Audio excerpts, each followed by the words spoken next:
Senta aí na cadeira, porque o que eu vou te mostrar agora é uma das coisas mais absurdas, descaradas e nojentas que você vai ver na sua vida. Bolsonaro, o Bolsonaro não é mais presidente há quase 3 anos. Isso. Ele é mais falado que o próprio presidente. Sim, exatamente. O Bolsonaro é o cara que está pautando o Brasil desde 2018. Só se fala em Bolsonaro.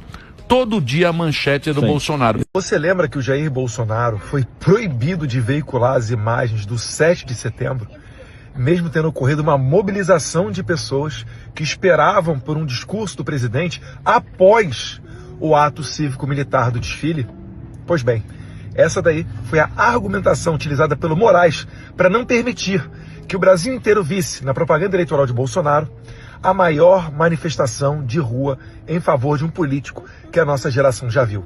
Uso de imagens. Qualquer imagem da celebração oficial da propaganda eleitoral é tendente a ferir a isonomia, pois explora a atuação do chefe de Estado em ocasião inacessível a qualquer dos demais competidores para projetar a imagem do candidato e fazer crer que a presença de milhares de pessoas na esplanada dos ministérios, com a finalidade de comemorar a data cívica, seria fruto de mobilização eleitoral em apoio ao candidato à reeleição. Agora eu pergunto, por que esses mesmos juízes tão isentos, tão imparciais, não aplicam a mesma lógica contra o Lula? Consegue entender que alguém foi retirado da cadeia e posto na presidência da República? Deus queira, esse ano, com a nova configuração de juízes no TSE, essa patifaria não se repetirá. Zias, punir o Lula por conta de abrir precedente, eu não sei, eu colocaria isso em dúvida para a gente conversar. Agora, que o TSE pode eventualmente se manifestar de uma forma mais clara, mais explícita sobre o que pode e o que não pode fazer em ano eleitoral, isso seria razoável que acontecesse, né? Seria, mas não vai acontecer, Mauro, pela simples razão de que, para começar, esse crime de propaganda extemporânea, propaganda fora de época, ele tem uma pena que é até ridícula, né? Tudo sobe no Brasil conforme a inflação. Mas a multa imposta a políticos que transgridem essa regra da justiça eleitoral, e estamos falando de uma campanha que vai começar, a campanha vai ser liberada, a propaganda eleitoral vai ser liberada em agosto. E aqui está acontecendo uma antecipação de 6 meses. Se o TSE decide ser muito rigoroso, a multa vai ser de R$25 mil. Que costuma-se dizer que o crime não compensa, não é verdade, né? O problema é que quando compensa muda de nome, né? Vira propaganda antecipada. R$25 mil para uma exposição como essa. A escola passou pela avenida durante 90 minutos. Antes já havia uma grande exposição nas redes sociais e agora houve uma transmissão em rede nacional durante 90 minutos, né? De um samba exaltação do Lula. Aí tem toda a discussão se isso é bom politicamente para ele, se não cutuca o eleitorado independente com o pé para ver se morde lá na eleição, ou se, do ponto de vista jurídico, isso será ou não considerado uma transgressão, né? Mas, se ficar na multa, a multa é de 5 mil a 25 mil, que é algo michuruca. Vem sendo assim ao longo de muitas eleições. Essa multa nunca é atualizada, porque não interessa aos políticos atualizá-la. Todos fazem a mesma coisa, todos transgridem a legislação eleitoral, sabendo que a punição vai ser michuruca e que, portanto, a exposição proporcionada pela transgressão vale a pena, né? Recebi hoje uma denúncia gravíssima e que pode configurar crime eleitoral. Receptores de TV digital via satélite estariam sendo distribuídos a beneficiários do Bolsa Família. Até aí tudo bem, só que o equipamento entregue por meio do programa Brasil Antenado já vem codificado no canal 1313, identificado como PT-SAT ou TV-PT. Portanto, companheiras e companheiros, nós não podemos ter dúvidas do que é central. Nada mais importante do que a reeleição do presidente Lula. Nós sabemos da importância de ganharmos as eleições nos governos, nos estados que nós governamos. Mesmo em regiões onde nem todos os canais apresentam estabilidade, o sinal da TV PT funciona regularmente. A grade é formada por conteúdos que promovem ações do governo, a imagem de Lula e pautas ligadas ao Partido dos Trabalhadores. A quem eu quero saudar como presidente da gente. Quero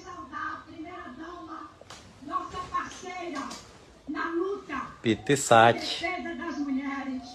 Quero saudar o PT Sat, viu? governador daqui do estado, o nosso TV PT, é isso aí mesmo, vocês estão vendo. que nos recebe também. Deixa eu saudar todo o seu secretariado. A pergunta que não cala: como se pode disputar uma eleição nessas condições? Lula e o PT estão claramente, abertamente, como sempre, cometendo crime eleitoral. O Ministério Público Eleitoral precisa agir para colocar ordem na casa. E eu me recuso a baixar a cabeça para esse tipo de imoralidade. É esse o Brasil que a gente quer? É esse o Piauí que a gente quer? Você é um cidadão do mundo, conhece todos os lugares, vários resorts. Você recomendaria o resort Taiaia?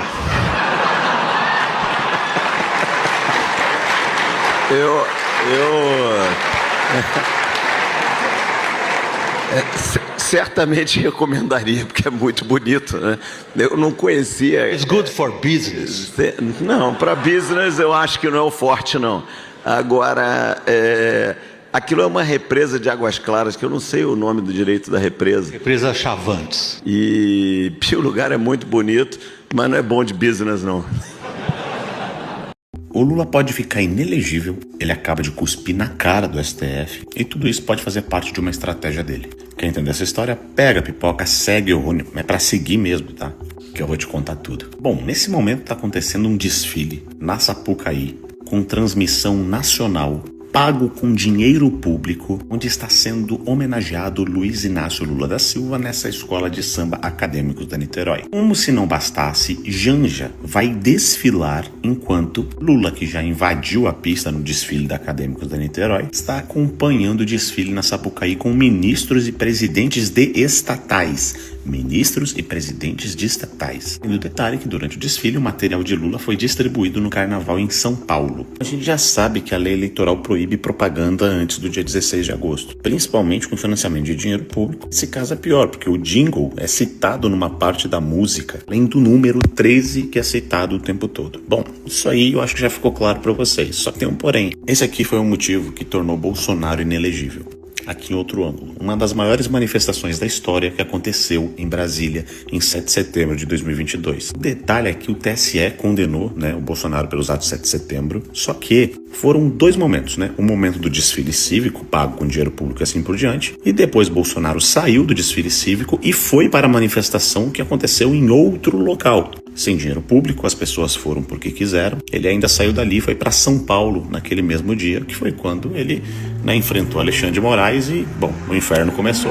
Presta atenção no voto, por exemplo, da Carmen Lúcia nessa época. Bom, ela fala aqui sobre a confusão deliberada da função de presidente da República e de interesses particulares dos candidatos na chapa para presidente e vice-presidente. Aqui embaixo ela fala que o eleitorado foi convocado utilizando para isso o aparato público. Eu, ministro, missão dada, missão cumprida, seu voto para tornar Bolsonaro inelegível diz que, em razão do desvio de finalidade eleitoreiro envolvendo o uso de bens, serviços e recursos públicos de vultuosos valores investidos, prerrogativas decorrentes ao cargo ocupado pelo candidato na época à reeleição. Ou seja, aquilo que eles aplicaram a Bolsonaro, o Lula tá fazendo muito pior, sabe disso, isso que me chama muita atenção, e tá cuspindo na cara do TSE, porque a própria Carmen Lúcia e o ministro André Mendonça, que vai ser o vice-presidente do TSE, já avisaram que esse desfile pode sim configurar campanha eleitoral antecipada. Mas por que mesmo assim eles fizeram? Bom, o motivo número 1 pode estar no fato de que estava tudo pré-planejado e eles simplesmente deram continuidade porque precisava desfilar e estava assim, os carros estavam prontos, o enredo estava pronto,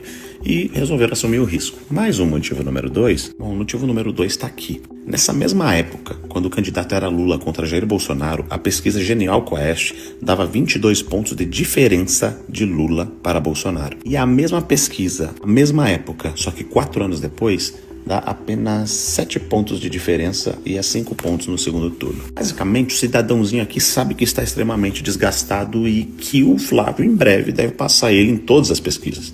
Ou seja, ele está tentando apenas se fortalecer ou está criando uma narrativa? E se está criando, que narrativa seria essa? O desgaste a gente sabe que não acabou, porque o careca do INSS já está preparando uma proposta de delação premiada. Irritado com a prisão do filho e foco em sua mulher, careca prepara uma proposta de delação premiada. Um dos pontos é expor os negócios com o Lulinha.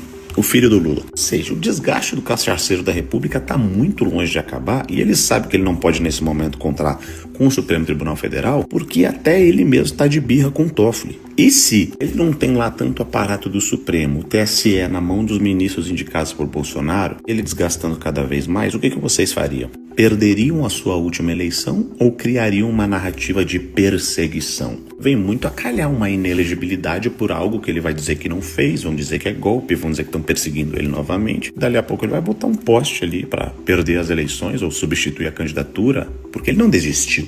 Ele ficou inelegível, foi impedido, um presidente impedido de concorrer. Não, Rony, isso não faz sentido nenhum.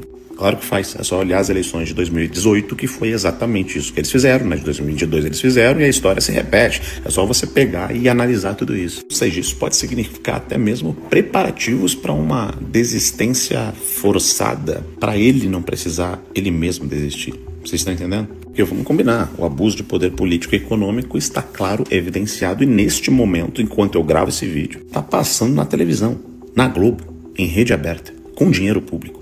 Critica o Bolsonaro, diz que toma um golpe, fala da escala 6x1, que é uma proposta de governo do cara, o fim da escala 6x1, tá falando na televisão, propaganda gratuita. Gratuita, né? É o teu dinheiro, dinheiro da tua saúde, da tua educação, dos exames médicos do teu filho que nunca saem. É esse dinheiro que está sendo investido lá. Ou seja, o Lula não é burro, sabe muito bem o que ele está fazendo. Agora, resta saber se vai ter 2 pesos e 2 medidas ou não. Sabendo que o sistema está contra a parede nesse momento. Eu não duvido mais de nada. Olha, muito difícil saber qual é a natureza da crise envolvendo o Supremo Tribunal Federal. É uma crise no Supremo, dentro do Supremo, ou é uma crise do Brasil com o Supremo Tribunal Federal? Ou as duas. Perceba, o Brasil está olhando, e alguém vai dizer, o Brasil tem mais o que fazer, está olhando o Carnaval, o Brasil está pensando na Copa, o Brasil está pensando no ônibus que vai pegar, porque tem que ficar 2 horas dentro do ônibus para ir para o trabalho, o Brasil está pensando na jornada de trabalho, o Brasil está pensando num monte de coisa, não existe essa história do Brasil. Mas vem cá, existe sim um olhar crítico ao que está acontecendo no Supremo Tribunal Federal. Então eu vou chamar de Brasil, você pode chamar de opinião pública, você pode chamar de sociedade brasileira, você pode chamar do que você bem entender. Existe um desconforto com o Supremo Tribunal Federal. Mas essa é a principal crise? Ou surgiu uma outra crise, que é uma crise dentro do Supremo Tribunal Federal? Vamos recapitular. Vamos recapitular. O Supremo Tribunal Federal vem de um histórico de decisões complexas, de decisões polêmicas, e a essa lista de decisões polêmicas se junta um comportamento de 2 ministros, Alexandre de Moraes e Dias Toffoli, que se relacionam indiretamente com um banco. Tem 200 bancos no Brasil. Um deles, que é o Banco Master, tem 0,5% dos ativos brasileiros. E 2 ministros do Supremo, 20% do Supremo Tribunal Federal. Eu digo 20 porque tem 10 ministros que estão aguardando a nomeação do 11º, o presidente indicou Jorge Messias, ainda não saiu a nomeação, deve sair. 20% dos ministros colados em 0,5% dos ativos do Brasil. É razoável isso? Não é razoável. Não é razoável. Aí o Alexandre de Moraes não tem nada a ver com isso, porque afinal foi a mulher dele que assinou um contrato com o Banco Master, recebeu mais de 40, 50 milhões de reais de um total de 130 milhões de reais, que também não é normal, também não é usual, não estou dizendo que é criminoso, longe disso, mas longe de ser normal. Não há um escritório de advocacia nesse país que tenha assinado, nunca antes na história desse país, um FII de 3 milhões e 600 mil reais por mês. Isso é Alexandre de Moraes. Aí vem Dias Toffoli, que parecia, olha, ele pegou uma carona para ir num voo para Lima e por acaso estava lá um advogado do Master e a gente dizendo, nossa, que feio, né? Pegou um voo. Aí aparece o tal do Resort Itaiaia e diz, não, mas isso é coisa lá dos meus irmãos. Aí agora surge que ele era sócio do resort, ele recebeu o dinheiro do Master, ele recebeu o dinheiro do Master, não só os irmãos. Então você tem um ministro que recebeu um punhado de dinheiro, milhões de reais, do Banco Master. Ah, mas não foi do Banco Master, foi do fundo Arlin, do fundo Merlin, do fundo Pinóquio, pouco importa. mas administrado pelo ecossistema do Master. Prova disso? Telefonemas, trocas de mensagens entre o Daniel Vorcaro e o cunhado dele, falando do Resort Itaiaia. Você acha que o Daniel Vorcaro, acostumado a fazer investimentos de 300, 400, 500, comprou um jato de R$500 bilhão, ia estar preocupado com Itaiaia, um resort que tem lá no interior do Paraná? Pelo amor de Deus, não é um resort de luxo, não é um investimento gigantesco, não são centenas de milhões de reais, que era com o que mexia o Daniel Vorcaro. Uma casa em Trancoso, se disse que pagou 280 milhões de reais. O jato de R$500 bilhão e o Itaiaia, 10 milhões, 15 milhões, para ele é dinheiro de nada. Não vou falar de pinga, porque é feio falar isso, porque tem gente que ganha muito dinheiro com pinga. Mas aí, ele discutindo isso e pagando, por ordem dele, a transferências que beneficiam o ministro do Supremo. E contratando a mulher de outro ministro do Supremo. 20% do Supremo no ecossistema de um banco, do Master, que vira um investigado relatado, um inquérito relatado pelo Dias Toffoli, que diz assim, não vou largar a relatoria, não tenho que largar, não vou me declarar impedido ou suspeito. Impedido é uma coisa formal, mais complicado, mas suspeito, não vou me declarar suspeito não. Não tenho nada a ver com isso, deixa para lá. É uma vergonha. Moraes também neste rolo, a gente não pode esquecer do contrato da dona Vivi, 129 milhões de reais com o Banco Master. E como consta bem lembrou, né, não dá para ficar achando normal todos os atos que essa turma toda, né, perpetrou e estão aí, né, prontos para serem anulados, porque não é possível que a gente fique impassível diante de tudo isso, tanto arbítrio, abuso e ilegalidade. Está mais do que provado. Não foi só no caso do Master, que já é grande para algum. Não, foi em tudo. É geral. Como dizia um grande amigo meu, é geral, Ana. E hoje a gente fez o VAR, né? Lembrando, porque é tanta coisa, né? O Brasil, de tédio a gente não morre, né? Mas talvez de desgosto, porque é tanta coisa, tanto evento, tanta corrupção, tanta falcatrua, tanto relacionamento nada republicano do legislativo com o judiciário, do executivo com o legislativo, com o judiciário. Então, a gente sempre fala, né, que o Brasil tem, sim, a autonomia na nossa Constituição. O professor Marcelo Monteiro vai dizer exatamente qual parte, né, da Constituição. Professor, pode colocar os 4 na tela, Franco, por favor? Aquela, né, que tem harmonia entre os poderes. Onde é que está isso, professor? Na Constituição? Sim, está logo no início. República Federativa com 3 poderes independentes e harmônicos. E harmônicos, né? O problema é que a harmonia tem de sobra. Tá sobrando harmonia entre os poderes, né? Tá sobrando. Já que estamos no carnaval, é nota 10 para a harmonia. O que não tem é independência. Não há mais um legislativo independente, um judiciário independente, um executivo independente. Não há. A harmonia está sobrando. E aí, quando você se depara com um ministro como esse, um Dias Toffoli, que é um soldadinho do lulopetismo, que agora já está mais do que comprovado que primeiro que também nunca, né, o Augusto sempre fala, adora falar e tem que falar mesmo, nunca passou em nenhum teste onde está o tal notório saber jurídico, e agora a reputação ilibada muito menos. Então, eu acho que no contexto derrubar Toffoli, derrubar Alexandre de Moraes, pode ser que o Alexandre de Moraes esteja até bem mais blindado, digamos assim, pelo sistema, porque é impressionante o que falam nos bastidores. O Moraes ele tem uma malinha para muita gente, então muita gente não mexe com Alexandre de Moraes. Então vamos jogar o Toffoli debaixo do ônibus, vamos começar, vamos abrir essa porteira, vamos começar a endireitar o Brasil. Não dá mais, porque vamos esperar um Senado. Não vamos esperar.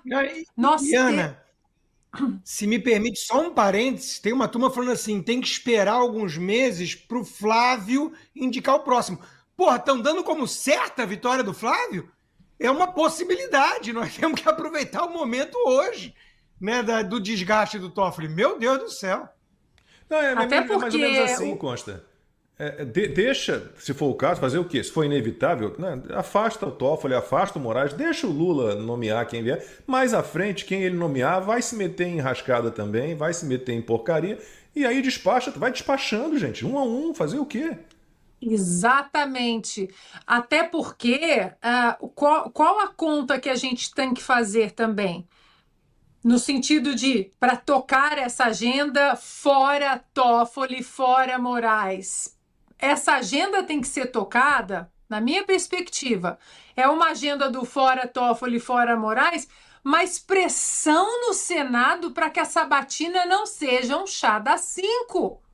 Qualquer sabatina tem que ser sabatina. A gente tem que fazer pressão nos senadores.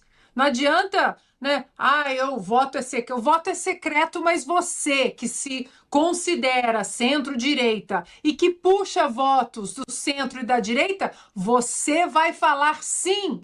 Se você votou a favor de um comunista no Supremo Tribunal Federal, Sérgio Moro não quis falar. Se votou a favor do Flávio Dino.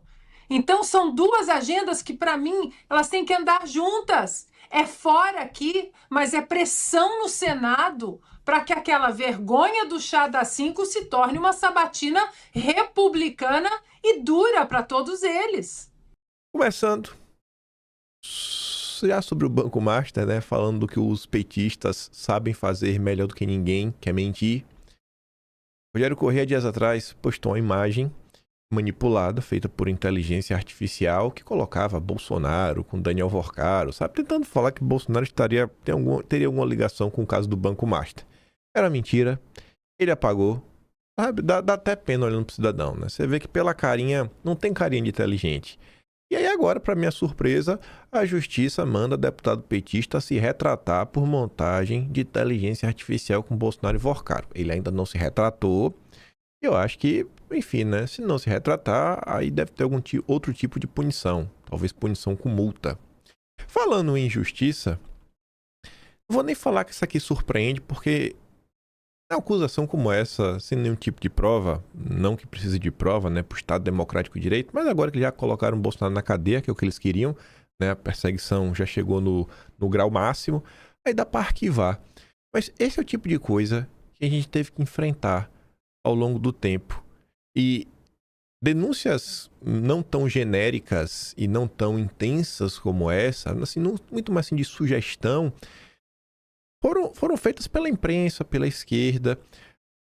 O cidadão que fez a denúncia aqui anônima, que o Ministério Público arquivou, que tá ali, ó, o Ministério Público arquiva mais uma investigação contra Bolsonaro por geno, né, durante o Fique em Casa e corrupção. O cara que resolveu denunciar isso, com certeza teve, né, o cérebro manipulado pelo que ele via na Globo, os jornais do consórcio, seus influenciadores e políticos de esquerda.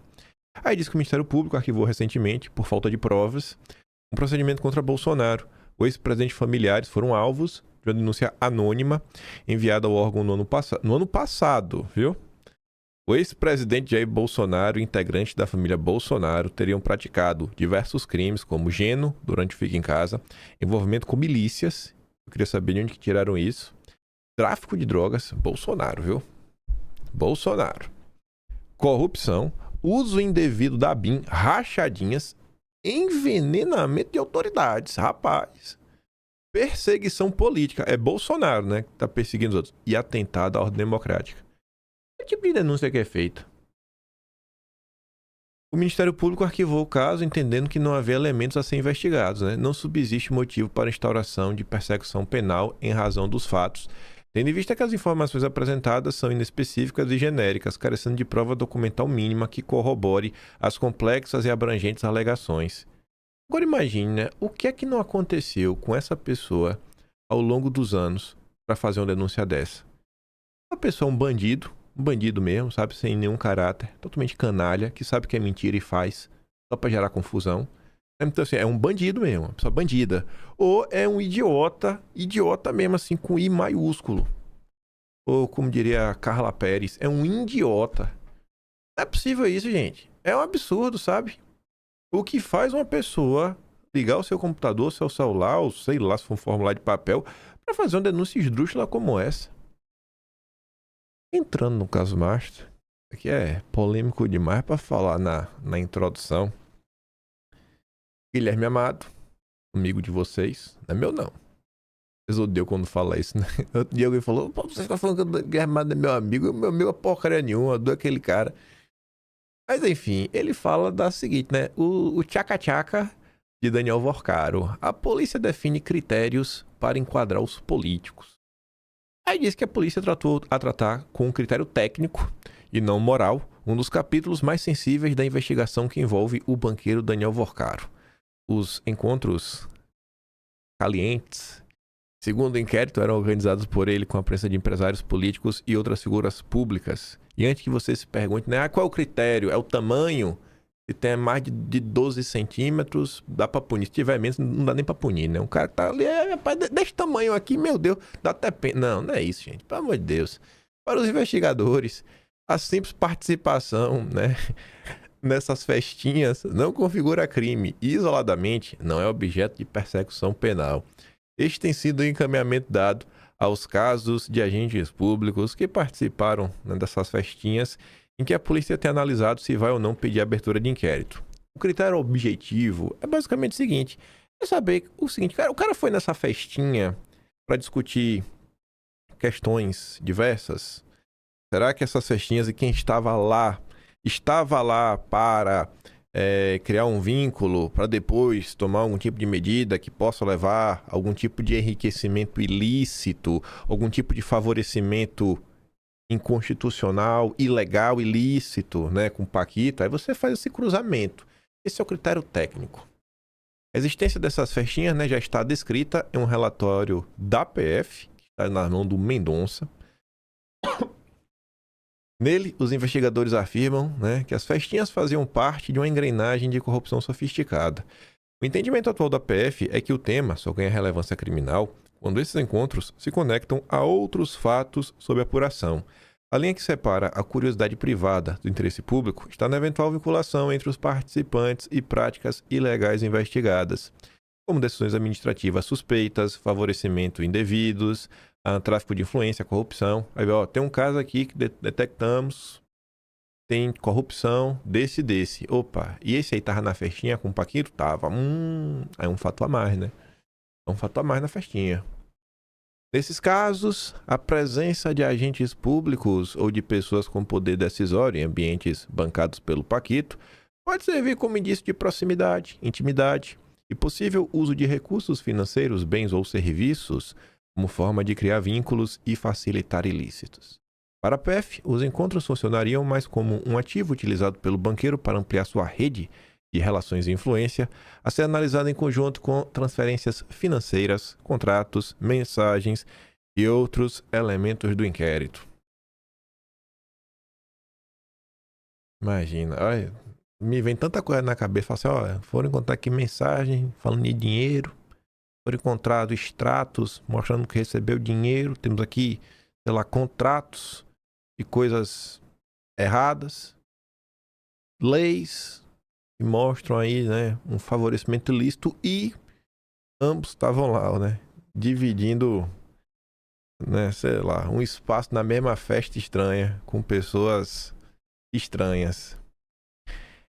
Aí o Estadão, que foi quem trouxe a atualização, né, que os 20 milhões em pagamentos na verdade eram 35, agora faz um cruzamento para ver se as coisas batem, já tratando aí com alguns extratos. Matéria assinada por vários jornalistas, né? O Luiz Vassalo. O Luiz Vassalo é o jornalista que estava no Metrópolis e foi para o Estadão. É o que revelou as confusões do INSS, graças a esse rapazinho. O Aguirre Talento saiu do UOL para o Estadão. O Pedro Augusto Figueiredo e esse Gênio Andrade nunca tinha escutado falar. O Pedro já trabalha um tempo no Estadão. Extratos comprovam repasses milionários de Daniel Vorcaro para empresa de ministro Dias Toffoli. Documentos obtidos pelo Estadão mostram que aportes em fundo que comprou fatia do Taiaiá batem com mensagens de dono do Master, né? Eita, rapaz. Aí tá ali. Fundo de investimento usado pelo Paquito para comprar uma participaçãozinha aí do nosso queridíssimo Toffoli no Taiaiá, movimentou 35 milhões, segundo extratos obtidos pelo Estadão. As datas dos aportes feitos pelo cunhado do banqueiro, pastor Fabiano Zettel, são simultâneas à costura da sociedade entre o fundo e a empresa do ministro. Também batem com mensagens obtidas pela PF, em que o Paquito pediu a Zettel que fizesse aplicações milionárias no empreendimento e ainda disse que estava sendo cobrado pelos repasses. Em nota divulgada anteriormente, o ministro negou ter recebido pagamentos do Paquito ou ter relação de amizade com o banqueiro.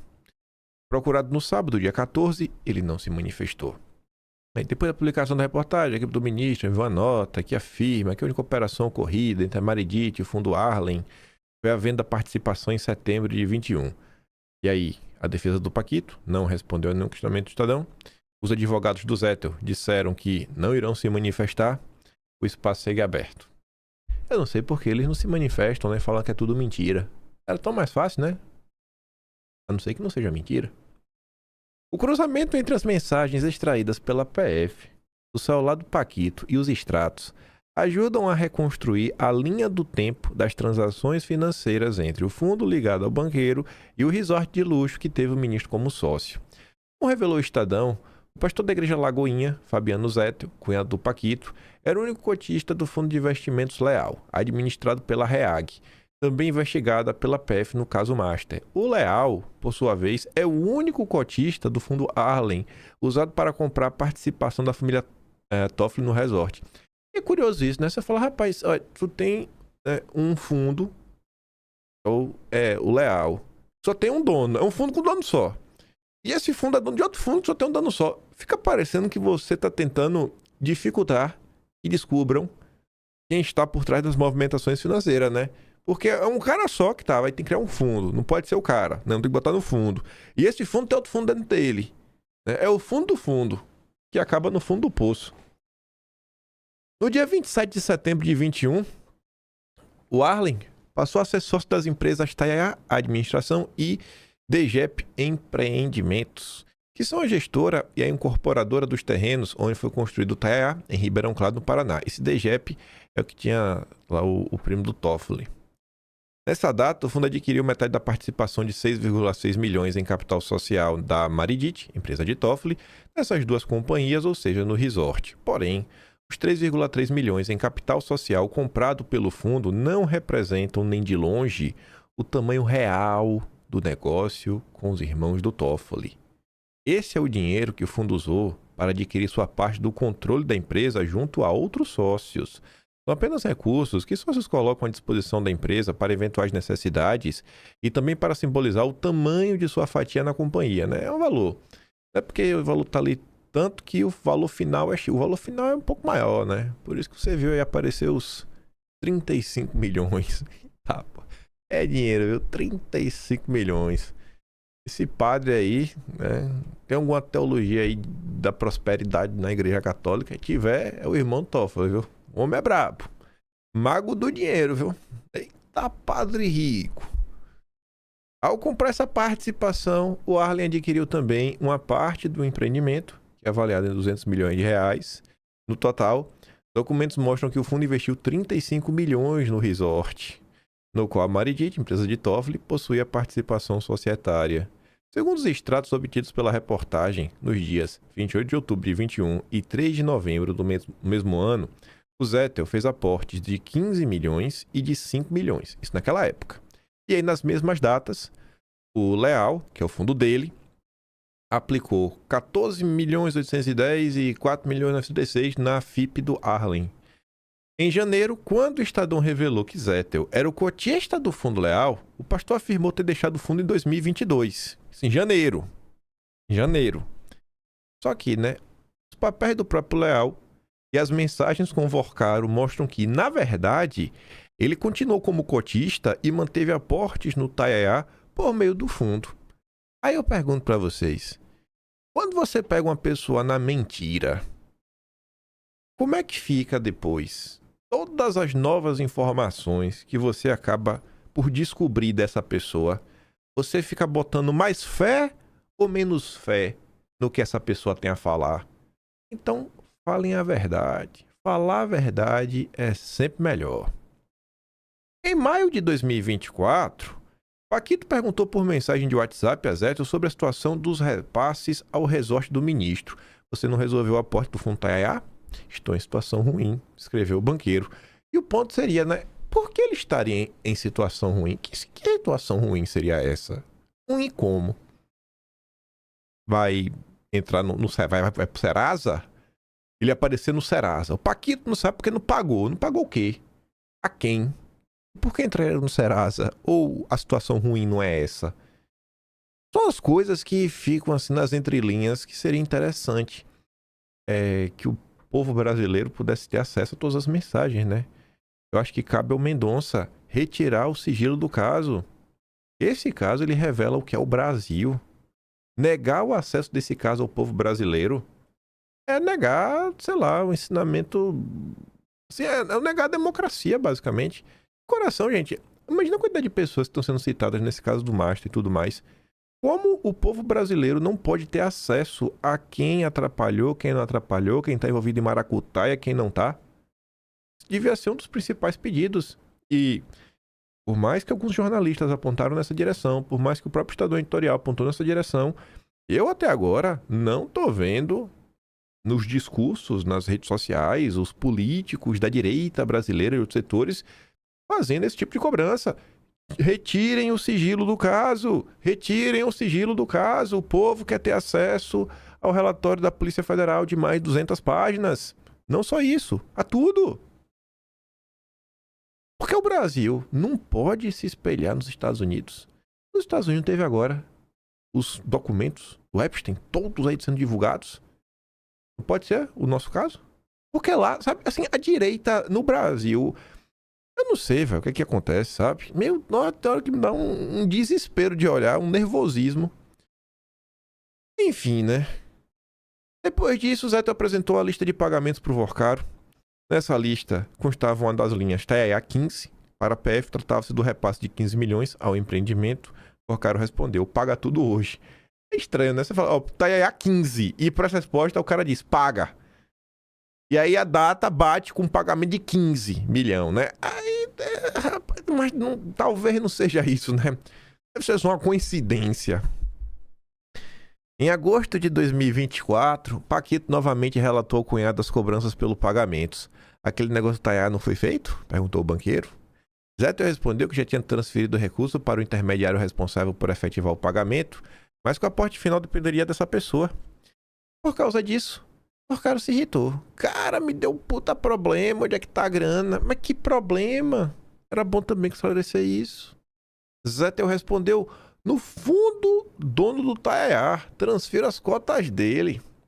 Para prestar contas diante das cobranças, o cara pediu a Zétio que levantasse todos os aportes realizados no Taiaiá. Me fala tudo que já foi feito até hoje. Zétio então respondeu, pagamos 20 milhões lá atrás, agora mais 15 milhões. Nas conversas, Vorcaro não explica quem era o responsável pelas cobranças feitas a ele pelos repasses. Os extratos obtidos pelo Estadão mostram que Zétio aportou 15 milhões no dia 8 de julho de 2024 no Fundo Leal. No entanto, de fato, o Arlen não recebeu o mesmo aporte do Leal na mesma época. Somente no dia 10 de fevereiro de 2025, o Fundo Leal aportaria exatos 14.521.851,17 no Arlen. No dia 21 do mesmo mês, né, isso, 2025, a Maridit, do Toffoli, vendeu o restante de sua participação na incorporadora e na administradora do Taiaiá, a PHB Holding, empresa do advogado Paulo Humberto Barbosa, que já prestou serviços para a JBS. 2025, né? E aí o Estadão montou isso daqui, né? Que acho que ajuda a explicar. Você tem um Paquito, o homem mais bonito do Brasil, aí você tem um Zétio, meio feinho, viu? Nossa. Tem cara que gosta de tomar um suco, né? Abolizado. Enfim. Aí o Zétio, que é casado com a irmã do Vorcaro, pastor, rapaz. Essa igreja do Zétio tá complicado. A dele, tô falando a congregação como um todo. Mas enfim. Aí lá do Fundo Leal, documentos obtidos pelo Estadão, mostra que ele é o único cotista do Fundo Leal que investiu em outro fundo, que é o Arlen. E aí o Arlen é que tá aqui, né? que acaba por adquirir as participações na DGEP e no Taiaiá. O Taiaiá, a administração em participações, é quem administra o resort. O DGEP é a sociedade criada pelo primo do Toffoli, que recebeu, né, o investimento do fundo Arlen. Aí tá aqui o Mário Degani, que é o primo do Toffoli, que tinha participação. E o Cooper Toffoli, junto com a DGEP, né? Assim, o Cooper Toffoli da Maridit, que junto com a DGEP tinha lá, né, umas cotas lá no Taiaiá. Que coisa, viu? Que coisa. É o Brasil. Aí, rapaz, por conta do caso do Master, essa matéria é melhor só ser ateu que está escrito nela. Não vamos fazer comentários extras. Dom Pedro III manda a Receita Federal rastrear quebra de sigilo de ministros do Supremo e 100 familiares. A Receita faz um rastreamento nos seus sistemas para verificar se houve quebra de sigilo de dados de cerca de 100 pessoas, incluindo ministros da Suprema Corte e os seus familiares. Quem montou a lista foi Dom Pedro. A lista conta com pais, filhos, irmãos e cônjuges dos 10 ministros da Corte. O pedido de análise das informações foi feito por Dom Pedro III. Aí eu pergunto para vocês, né? Sem querer ser maldoso ou malicioso. Sem pais, irmãos, cônjuges e tudo mais. Será que... Vou ficar quieto. Eu vou ficar quieto. Não, deixa pra lá. Não dá, simplesmente não dá. Deixa o Dom Pedro III em paz. Para finalizar o processo, os auditores da Receita farão cerca de 8.000 procedimentos de checagem de quebra de sigilo, o que leva tempo, segundo pessoas a par de ter movido pela Folha na condição de anonimato. O cara quer saber, vai chegar lá, né? O procurador da Receita afirmou que não se manifesta sob demandas judiciais para preservar o sigilo das informações. O gabinete do Dom Pedro III também foi procurado por meio da assessoria do Supremo, mas não se manifestou. O trabalho do Fisco Federal envolve dados de 80 sistemas. Os relatórios que ficam prontos já estão sendo remetidos diretamente para Dom Pedro III. O rastreamento de possíveis quebras de sigilo se encaixa no contexto da crise institucional entre poderes e órgãos públicos provocada pela quebra e liquidação do Banco Master. Revelações da investigação sobre o escândalo financeiro do banco, né, do Paquito, geraram desconfiança e suspeitas de vazamento de informações protegidas por sigilo bancário e fiscal. Integrantes do Supremo suspeitam que a Polícia Federal investigou ministros da Corte sem amparo da lei. Por outro lado, investigadores da Polícia Federal consideram que decisões tomadas por Toffoli na relatoria do caso atrapalharam as apurações. A PF não participa dessa busca de possível vazamento, ao menos no momento. Eles estão preocupados que talvez os dados fiscais dos ministros, seus pais, filhos, cônjuges, parentes, né, tenham sido acessados. Aí, dá uma olhada ali, né? Vai que olhou. Olha de todos, né? Porque acaba tendo um log de registro, né? Quem foi a conta que usou para acessar isso, aquilo, outro. Vê como o clima tá bonito na República do Lula. Isso porque é do Lula, viu? Isso porque é a turma do Lula. Imagina como não tá a harmonia entre os três poderes. Tem um ponto importante nisso tudo. E foi bom a Folha ter relatado. A Folha não faz nenhum tipo de crítica. Só informa que essa solicitação que foi feita à Receita, né, ao COAF, para olhar se alguém tá olhando que não era para olhar. Segundo pessoas que acompanham as investigações, há cerca de 3 semanas, né, a solicitação foi feita no âmbito do inquérito das fake news aberto em 2019. O que é que tem a ver o inquérito das fake news com isso daqui?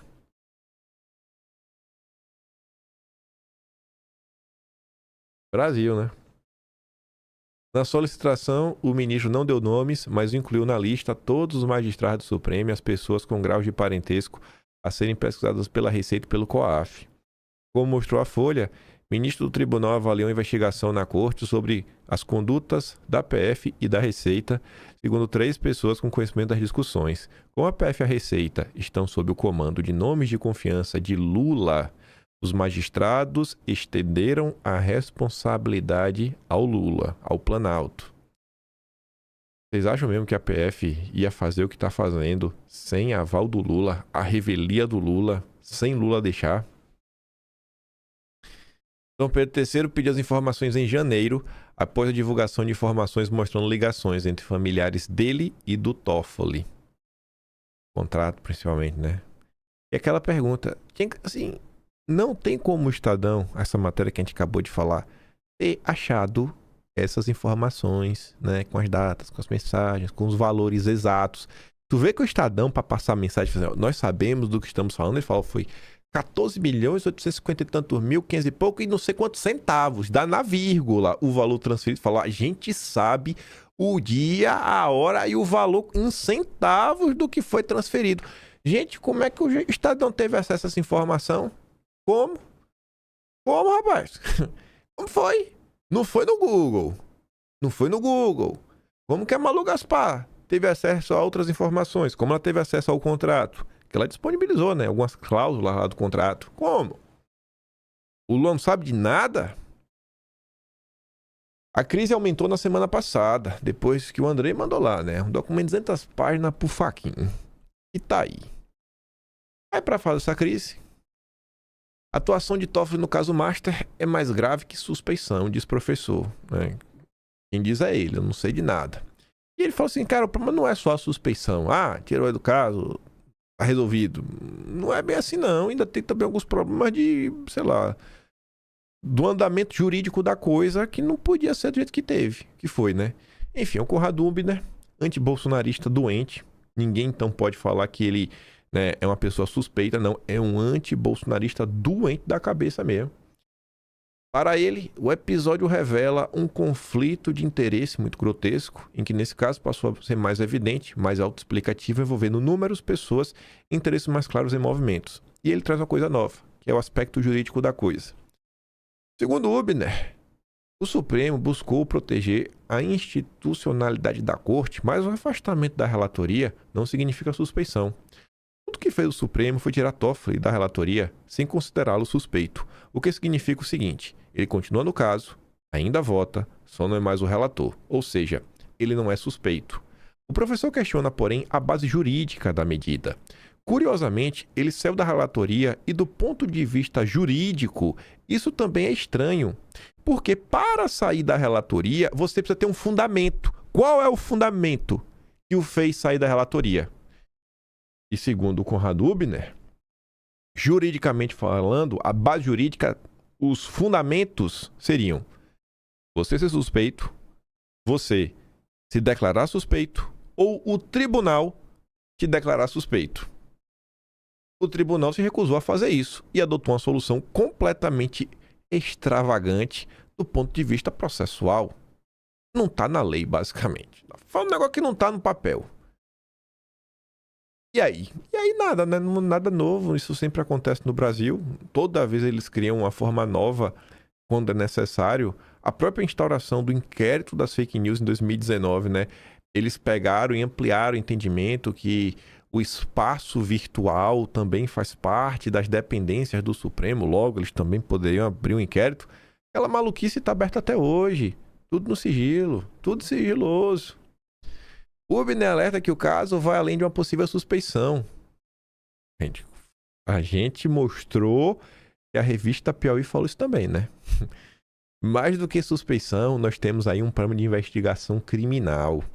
Esse caso é mais grave do que uma eventual suspeição. Envolve suspeita criminal.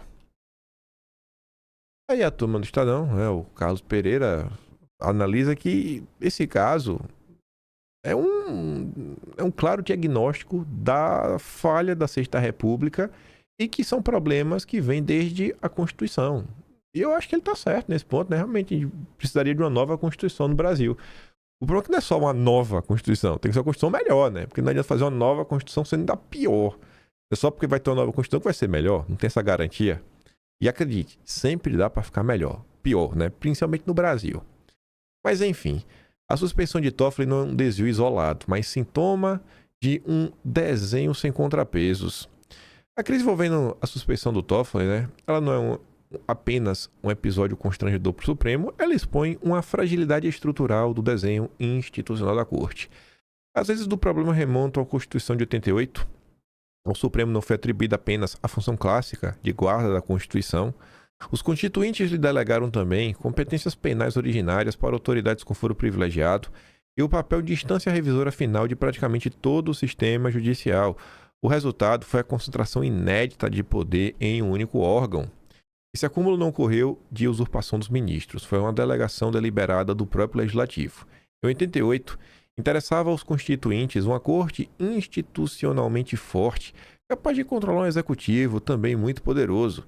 Sabiam que maiorias legislativas, formadas no pós-eleição, dificilmente exerceriam controle efetivo sobre o presidente que ajudaram a sustentar. Precisavam, portanto, de um ator externo à dinâmica majoritária. A Suprema Corte foi essa escolha.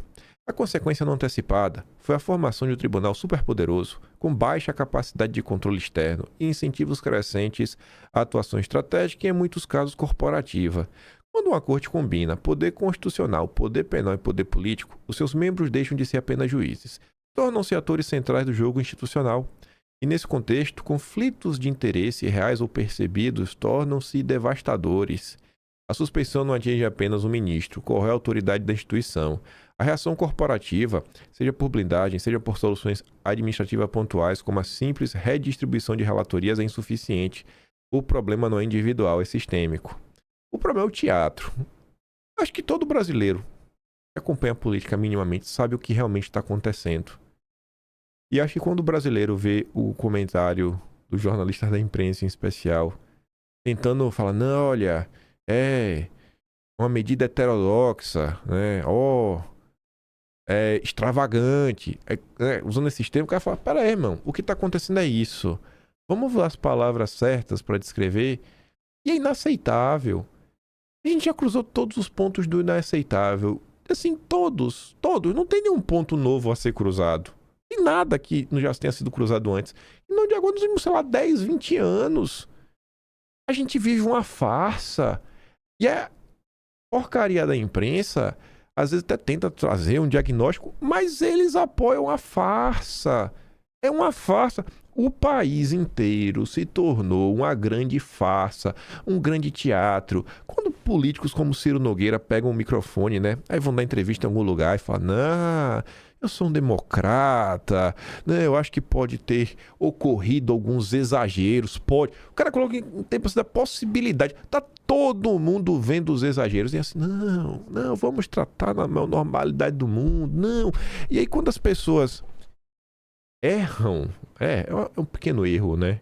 Ou talvez não façam o que eles deveriam fazer, nunca acontece nada. Não tem nenhum tipo de punição.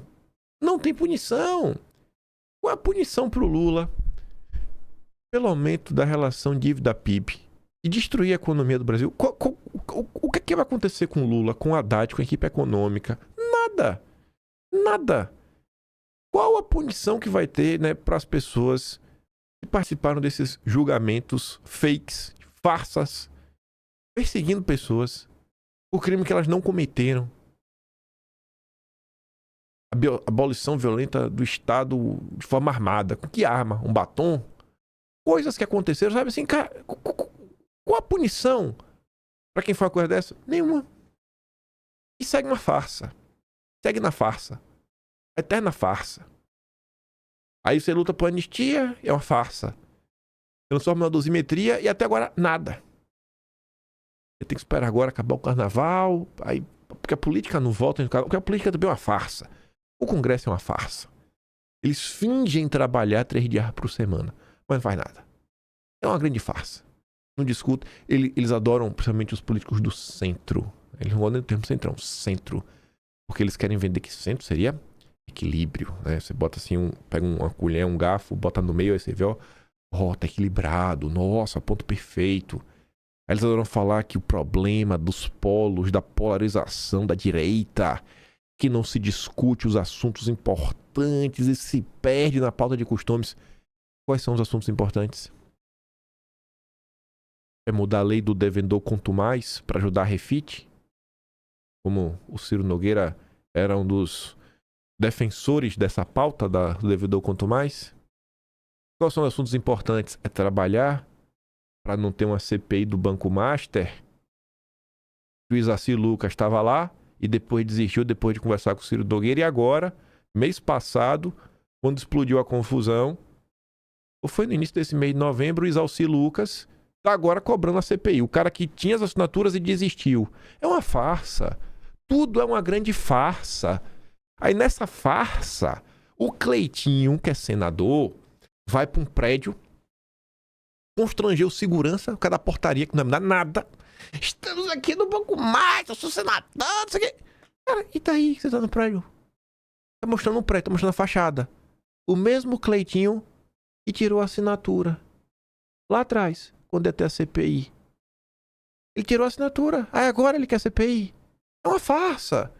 É tudo uma grande farsa. Uma grande farsa. E é nesse contexto dessas farsas que apareceram pessoas como Bolsonaro, como Olavo de Carvalho. Falou, cara, isso aqui é uma farsa. A verdade é essa. E aí eles ousaram falar a verdade. Aí pronto, né? Olavo era culhambado, né, todo santo dia, né? Defenestrado, e a Cênia também. E Bolsonaro, assim, eu gosto do professor Olavo, mas me perdoa, Olavo, na comparação, não dá nem pra comparar o teu sofrimento com o sofrimento do Bolsonaro. Por quê? Porque ele resolveu falar, cara, isso aqui é uma farsa. Porque isso aqui não é justiça. Porque isso aqui tá errado, sabe? Quando se fala, se gritar pega ladrão, não fica um meu irmão, é a verdade. Só que não pode falar isso porque incomoda os ladrões. Incomoda os bandidos. Os bandidos não querem ser chamados de bandidos. Infelizmente, o povo brasileiro elege essas farsas. E o povo brasileiro força que o presidente eleito lide com os farsantes. E a gente continua nesse processo. Se a imprensa fizesse o papel dela de apontar, vivemos uma farsa, é tudo uma grande farsa, uma grande mentira, e começa a falar a verdade, talvez a coisa mudasse. Porque a pressão faz. É porque as pessoas sequer entendem o que está acontecendo. Meu Deus, gente, tem hora que me bate um desespero. Esse dia eu tava vendo que um pai já não vi, já tô falando um monte de coisa. Tava lá no Twitter, aí um cara veio me falar que se Bolsonaro tivesse indicado, né, o Deltan e Moro pro Supremo, tudo tinha sido diferente. Aí eu gravei um vídeo, eu falei assim, cara, a gente tá em 2026. Vocês aqui que escutam sempre já sabem. Aí você vê, cara, Moro trabalhou pro Wilfrido Vardi, tem papel central na perseguição da direita, tinha um comportamento contra o juiz, nada, né, republicano, pelo amor de Deus. Não queria melindrar o apoio do FHC. Só aceitava e mudou. Ele mudou de última hora o nome que ele queria indicar para a Polícia Federal e só aceitava o nome novo dele. E nem o Valeixo conseguia explicar, porque pro Valeixo ele falou que era o Fabiano Bordignon, que dá para explicar, porque era amigo dele da Lava Jato, mas só aceitava se Bolsonaro indicasse o Disney Rossetti. Sabe? São as coisas assim que aconteceram. Aí trabalhou em parceria com a MBL para lançar a candidatura dele. Foi trabalhar na Álvares e Marçal, algo que é a figura perfeita da porta giratória. Você vai trabalhar para a empresa que faz a recuperação judicial de empresa que você investigou. Aí veio com o papo, não, eu tô no braço da Álvares e Marçal que não vai lidar com as empresas que eu investiguei. Cara, são absurdos, assim, atrás de absurdos. E as pessoas falam isso, sabe? Para tecer críticas a Bolsonaro. Eu vi um comentário que aí eu gosto desse perfil. Era uma senhora, pela foto devia ter mais de 50 anos, nome completo, e fala, pô, acho que o comentário aqui é um absurdo. Agora, eu acho que, por exemplo, errou no nome X. Ela tá errado falar isso? Ela fala, é uma crítica ao nome X indicado. E a gente pode entrar nas possibilidades, teria melhor, pior, mas não precisa pegar uma pessoa que você vê que claramente não tem nenhuma capacidade de estar onde está. E, enfim, você tá apoiando, fala, não, se fosse tal pessoa. Aí eu olho agora para as eleições. O cara que tá liderando no Paraná, o governo do estado é Sérgio Moro. Você fala, cara, o brasileiro não aprende. O brasileiro realmente não aprende. As pessoas não têm nenhum interesse real, genuíno. Não é que as pessoas não têm. A maioria dos brasileiros, isso me dói chegar a essa constatação, a maioria dos brasileiros não tem a mínima vontade de entender o que acontece com o país. A maioria da direita que acompanha a política não tem a mínima vontade de entender por que nós fomos perseguidos e quem foram os perseguidores. Não tem a mínima vontade, porque se tivesse, diversas pessoas que participaram ativamente da perseguição jamais teriam qualquer tipo de espaço. Não teriam. Não teriam. Não teriam. Pega o Partido Novo. Eu entendo as pessoas falando, não, Partido Novo de direita. É um partido de direita, sim. Eu compreendo que as pessoas têm que ter um partido para se filiar. O que eu não entendo é, por exemplo, as pessoas aceitarem o Eduardo Ribeiro como presidente. Nem isso, cara, vocês têm capacidade de lutar contra. O cara que pediu abertamente o impeachment de Bolsonaro mais de uma vez. Quando o Valdemar fez umas postagens ao longo dos anos e depois apagou, porque isso aconteceu em mais de um episódio, todo mundo caiu em cima do Valdemar. Safado, pilantra, canalha, patife, queima de arquivo. Agora, quando o Partido Novo vai lá, apagando tudo que tem na internet, tá todo mundo calado. Não fala nada. É uma farsa. É literalmente uma farsa. Assim, é um ódio pela verdade. E quando você aponta, você está dividindo a direita. É momento de união. Você já viu a esquerda brigar em povo? Sabe assim, meu Deus, bicho. As pessoas que realmente querem viver na mentira. Talvez, não sei, é uma desesperança, não. Aqui o Brasil não vai para lugar nenhum mesmo, acho que vai estar tudo dar errado. Então, na minha falta de esperança, eu pelo menos quero me agarrar a alguma coisa que vai acalmar o meu coração. Que eu vou ouvir algo, né, que vai fazer meu coração bater mais forte. Aí vem, né? Se o Supremo quiser preservar sua legitimidade, precisará avançar em 3 frentes. Transparência radical sobre revelações privadas que possam afetar julgamentos. Se quiser preservar... Que legitimidade, cara? Não tem nenhuma. Nenhuma pessoa que tenta fazer uma análise honesta vê legitimidade no judiciário brasileiro. Ninguém vê. Ninguém. Nem as pessoas que são concursadas e são bons juízes, eles não veem legitimidade. São pessoas que às vezes trabalham assim, não, tô tentando enxugar o gelo. É a polícia, enxugando o gelo. Mas todo mundo vê que não tem legitimidade. A gente faz aqui, vai pra segunda instância, derruba. Olha como uma das frases mais clássicas daquela série O Mecanismo. É o cara lá nas grades. Foi pro Supremo! É uma farsa. Critérios objetivos e verificáveis de impedimento de suspeição. O Supremo que mudou algumas regras sobre suspeição em agosto de 2023. Aí agora vai ter que criar critério objetivo? Que acabou de mudar para largar as suas atribuições em relação... Redução da excessiva concentração decisória, especialmente das decisões monocráticas. Quanto mais as decisões forem colegiadas, menor a percepção de personalidade, de parcialidade ou personalismo. Sem isso, cada nova controvérsia reforçará a impressão de que o tribunal opera acima de controles. E nenhuma democracia sustenta por muito tempo uma instituição tão poderosa quanto imune a escrutínio público. A crise atual pode ser um ponto de inflexão. Pode, vai. Ou o Supremo utiliza...